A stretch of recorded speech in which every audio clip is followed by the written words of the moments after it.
আবারও আফগানিস্তানে দূতাবাস চালু করল ভারত। 4 বছর পর আফগানিস্তানের রাজধানী কাবুলে পুনরায় ভারতীয় দূতাবাস চালু করা হয়েছে। মঙ্গলবার 21 অক্টোবর কাবুলে অবশিষ্ট টেকনিক্যাল মিশনকে পূর্ণাঙ্গ দূতাবাসে পরিণত করার ঘোষণা দিয়েছে নয়াদিল্লি। 2021 সালে তালেবান আফগানিস্তানে ক্ষমতায় আসার পর ভারতীয় দূতাবাস বন্ধ হয়ে গিয়েছিল। পরে তার টেকনিক্যাল মিশন হিসেবে চালাচ্ছিল ভারত। তবে এত কিছুর মাঝেও এখনও তালেবান সরকারকে আনুষ্ঠানিক স্বীকৃতি দেয়নি ভারত। ভারতীয় গণমাধ্যমের রিপোর্ট অনুযায়ী কাবুলে দূতাবাসের প্রধান কূটনীতিকের চার্জ দ্য অ্যাফেয়ার্সের মর্যাদা থাকবে। যেহেতু ভারত তালেবান শাসনকে আনুষ্ঠানিক স্বীকৃতি দেয়নি, তাই সেখানে রাষ্ট্রদূত নিয়োগ করা হবে না।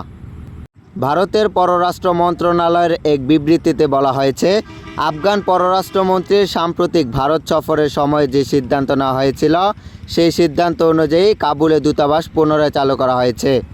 বিবৃতিতে আরও উল্লেখ করা হয়েছে, দূতাবাস চালুর এই পদক্ষেপ দুই দেশের পারস্পরিক স্বার্থের সব ক্ষেত্রে কাবুলের সঙ্গে দ্বিপাক্ষিক সম্পর্ক আরও গভীর করার প্রতি ভারতের সংকল্পকে প্রতিফলিত করে।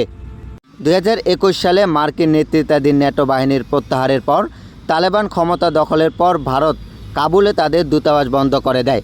কিন্তু 1 বছর পর বাণিজ্য, চিকিৎসা সহায়তা এবং মানবিক সহায়তার সুবিধার্থে একটি ছোট মিশন খোলা হয়। চীন, রাশিয়া, ইরান, পাকিস্তান ও তুরস্ক সহ প্রায় 1 ডজন দেশের কাবুলে দূতাবাস রয়েছে।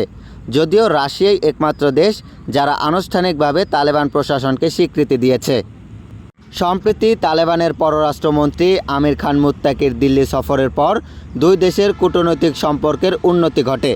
এরপরেই এই মাসের শুরুতে ভারতের পররাষ্ট্রমন্ত্রী এস জয়শঙ্কর জানান, কাবুলে ভারতীয় দূতাবাস পুনরায় চালু করা হচ্ছে। Moniruzzaman, TVD news 24।